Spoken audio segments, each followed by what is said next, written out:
আন্তর্জাতিক অপরাধ ট্রাইব্যুনালে শেখ হাসিনার মৃত্যুদণ্ডের রায় ঘোষিত হবার পর এই রায়টি নিয়ে বিভিন্ন আন্তর্জাতিক সংস্থা, জাতিসংঘ, আন্তর্জাতিক মানবাধিকার সংগঠন তাদের প্রতিক্রিয়া ব্যক্ত করেছেন।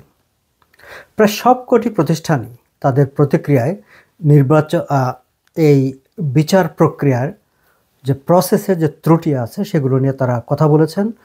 পুরো বিচার প্রক্রিয়া নিয়ে বেশ কতগুলো গুরুত্বপূর্ণ প্রশ্ন তুলেছেন। আমি দর্শক আজকের এই আলোচনায় সেই বিষয়গুলো নিয়ে আলোচনা করতে যাব না। আমার ধারণা আপনারা ইতিমধ্যে অনেক বিশ্লেষকের আলাপ আলোচনা কথাবার্তা এই বিষয়গুলোতে শুনেছেন। আমি সম্পূর্ণ ভিন্ন একটি জায়গায় আপনাদের দৃষ্টি আকর্ষণ করতে চাই। বলা যায় সম্পূর্ণ ভিন্ন একটি জায়গায় আমি আমার উদ্বেগের কথা, আমার আতঙ্কের কথা আপনাদের সঙ্গে শেয়ার করতে চাই। আপনারা নিশ্চয়ই খেয়াল করে থাকবেন, রায় ঘোষিত হবার পর দেশের বিভিন্ন পাবলিক বিশ্ববিদ্যালয়ের প্রায় 1001 শিক্ষক, বিশ্ববিদ্যালয়ের শিক্ষক, তারা একটি বিবৃতি দিয়েছেন। আলাদাভাবে আরও একটি বিবৃতি প্রচারিত হয়েছে, সেটি প্রায় 102 জন সাংবাদিকের নামে। ফলে সাংবাদিক এবং বিশ্ববিদ্যালয়ের শিক্ষকরা শেখ হাসিনার এই মৃত্যুদণ্ডের রায়ের প্রতিবাদ করেছেন। তারা তাদের মতো করে কথাবার্তা বলেছেন। আদালতে যে কোনো রায় নিয়ে কথা বলা, তার প্রতিবাদ করা, সমালোচনা করা, বিক্ষোভ করা, সভা সমাবেশ করা, এগুলো বাংলাদেশে নতুন কিছু নয়।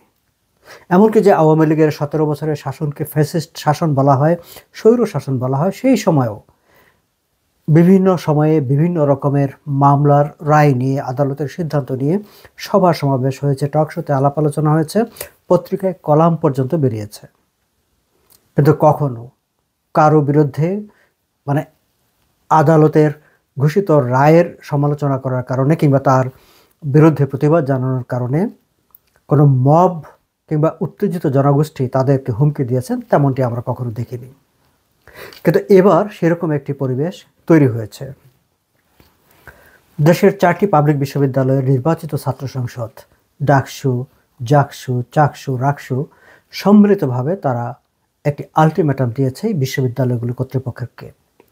তারা বলেছেন যে আগামী 10 কর্মদিবসের মধ্যে যেসব শিক্ষক শেখ হাসিনার মামলার রায়ের প্রতিবাদ জানিয়ে বিবৃতি দিয়েছেন তাদেরকে চাকরিচ্যুত করতে হবে এবং তদন্ত করে তাদের বিরুদ্ধে ব্যবস্থা নিতে হবে।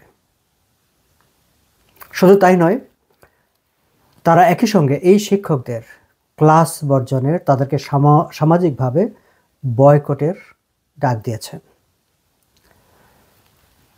1001 জন শিক্ষকের নামে বিবৃতিটি প্রকাশিত হলেও আমি ডেইলি স্টারের রিপোর্টে পড়ছিলাম, ডেইলি স্টার এই যে 4টি বিশ্ববিদ্যালয়ের ছাত্র সংগঠনের এই বিবৃতিটিকে আলাদাভাবে যথেষ্ট গুরুত্ব দিয়ে তারা প্রকাশ করেছে। আমি ঠিক অন্যান্য পত্রিকায় বা কোনো বাংলা পত্রিকায় এই রিপোর্টটি ঠিক সেভাবে হয়তোবা আমার চোখে পড়ার মতো করে হয়তো প্রকাশিত হয়নি, হয়তোবা প্রকাশিত হয়ে থাকতে পারে, নাও হয়ে থাকতে পারে।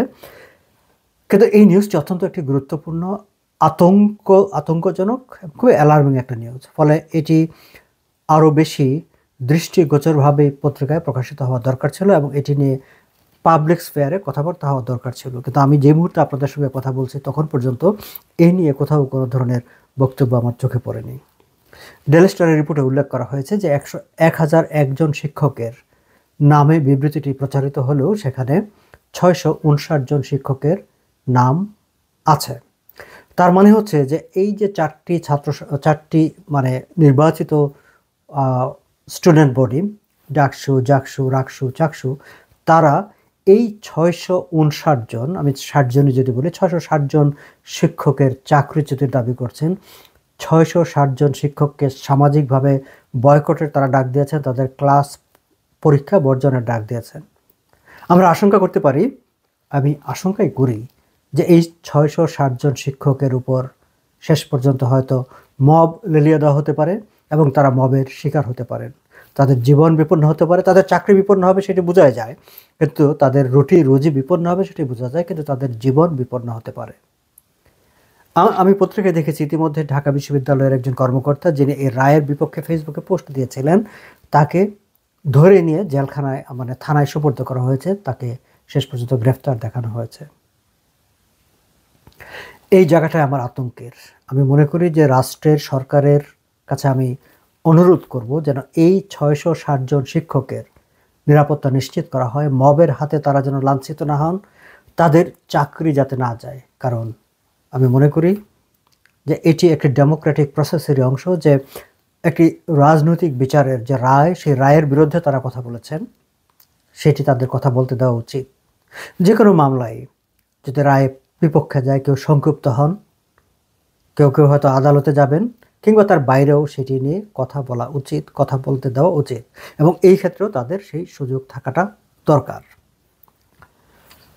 এ ব্যাপারে পাবলিক স্পেয়ারে আমাদেরও, যারা আমরা কথা বলি বা যারা মানে গণমাধ্যম অন্যান্য আছেন, শিক্ষকরা আছেন, সবারই এর ব্যাপারে কথা বলা উচিত, প্রতিবাদ করা উচিত, এবং এই শিক্ষকদের নিরাপত্তার পক্ষে একটি জনমত গড়ে তোলা দরকার। আমি আহ্বান জানাবো আমার আজকের আলোচনা থেকে, আপনারা এই শিক্ষকদের নিরাপত্তার জন্য কথা বলুন।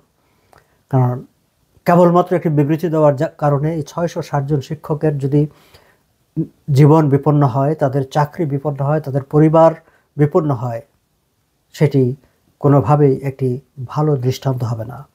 ফলে আমাদের সবারই দায়িত্ব, সবারই উচিত হবে এ নিয়ে কথা বলা। আমি আলোচনাটা শেষ করতে চাই ঢাকা বিশ্ববিদ্যালয়ের একজন অবসরপ্রাপ্ত অধ্যাপক, তিনি ফেসবুকে একটি পোস্ট দিয়েছেন, তার পোস্টটিকে উদ্ধৃত করে। ইফতেখার হোসাইন, আমি তার প্রোফাইলে দেখলাম, সেখানে পরিচিতি লেখা আছে অবসরপ্রাপ্ত অধ্যাপক, ঢাকা বিশ্ববিদ্যালয়ে। তিনি লিখেছেন, যে কোনো সিদ্ধান্ত নেওয়ার আগে স্মরণ করে দিতে চাই, আওয়ামী লীগের 18 বছরে, তিনি 18 বছরই লিখেছেন, আওয়ামী লীগের 18 বছরে সর্বোচ্চ 10 জন শিক্ষকের চাকরি গিয়েছে। আমরা সবসময় তার প্রতিবাদ করেছি। তিনি বলছেন যে তারা সবসময় তার প্রতিবাদ করেছেন। আরও স্মরণ করিয়ে দিতে চাই, 5 থেকে 10 জন শিক্ষক ছিলেন বিএনপির, জামায়াতের কারো চাকরি যায়নি। অর্থাৎ আওয়ামী লীগের শাসনামলে তিনি যে 10 জন শিক্ষকের চাকরি গিয়েছে বলে বলছেন, তারা প্রত্যেকেই বিএনপির রাজনীতির সঙ্গে জড়িত ছিলেন। তারা কেউ জামাতের রাজনীতির সঙ্গে জড়িত ছিলেন না, বা জামাতের কারো চাকরি যায়নি। ভিন্ন মতের কারণে, ভিন্ন মতের ফলে ছাত্রছাত্রীরা কোনো শিক্ষকের ক্লাস পরীক্ষা বর্জন করেছে, এমন কোনো দৃষ্টান্ত আওয়ামী লীগের 18 বছরে নেই। এমনকি তিনি দাবি করছেন যে জামাতের আইকনিক শিক্ষকের নিয়োগও আওয়ামী লীগের সময় হয়েছে। তার মানে হচ্ছে যে আওয়ামী লীগের শাসন আমলে যে সময়টাকে আপনারা, মানে এই যারা এই শিক্ষকদের চাকরিচ্যুতি চাচ্ছেন, তাদেরকে বর্জনের দাবি জানাচ্ছেন, তারা যেই শাসন আমলটাকে ফ্যাসিস্ট হিসাবে বলছেন, ঘোষণা করছেন, ঠিক সেই সময়টায় কোনো শিক্ষার্থীরা, এমনকি আওয়ামী লীগের, ছাত্রলীগের ছেলেরাও কোনো শিক্ষকের ক্লাস বর্জন করেননি বলে এই অবসরপ্রাপ্ত অধ্যাপক দাবি করছেন। এবং সেই সময় 5 থেকে 10 জন শিক্ষকের চাকরি গেছে, যারা বিএনপির রাজনীতির সঙ্গে জড়িত ছিলেন, কিন্তু জামাতের কোনো কারোই চাকরি যায়নি। সেটি হচ্ছে তার বক্তব্য। ফলে আজকের এই একটি অন্তর্বর্তীকালীন শাসনে এসে এই সময়ে বিবৃতি দেওয়ার জন্য এতগুলো শিক্ষকের জীবন বিপন্ন হবে, সেটি কোনোভাবেই কাম্য নয়। আমরা তার বিরোধিতা করছি, তার প্রতিবাদ জানাচ্ছি, এবং সরকারকে এ ব্যাপারে তাদের নিরাপত্তার জন্য যথাযথ ব্যবস্থা নেওয়ার দাবি জানাচ্ছি।